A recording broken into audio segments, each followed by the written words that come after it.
Isteri berdosa kalau tak suruh suaminya yang tak solat untuk solat. Betul ke? Jom saya terangkan.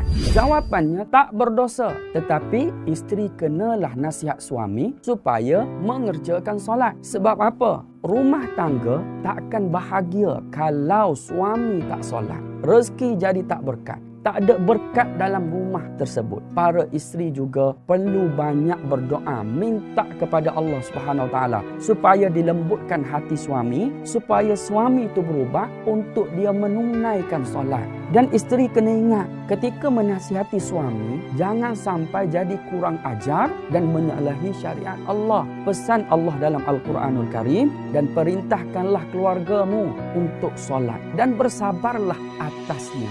Dan Rasulullah sallallahu alaihi wasallam pun pernah bersabda, agama itu adalah nasihat. Jadi, macam mana cara nak tegur suami yang tak solat ini? Caranya bukan dengan menghendik, tetapi dengan cara mengajak dia untuk solat, menasihati dia untuk solat, memberi motivasi kepada dia untuk solat. Contohnya, bang, jom solat sama-sama. Saya nak abang berdoa untuk saya dan juga anak-anak kita selepas daripada solat nanti. Ingat, mungkin usaha kita kecil. Kalau kita ikhlas, Allah Subhanahu Wa Taala boleh palingkan hati suami kita supaya dia menjadi orang yang solat. Isteri yang sayang suami, dia tak akan biarkan suami dia tinggalkan solat. Sebab apa? Sebab punah ranahlah keluarga tersebut jika ketua keluarga tidak solat. Bukan sebab isteri nak kontrol, tapi sebab takut kehilangan suaminya di hari akhirat kelak.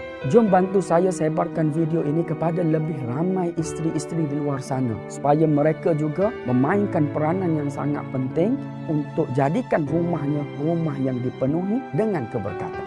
Nak sempurnakan ibadah solat, jangan lupa untuk follow Ustaz Kembar Hafaz.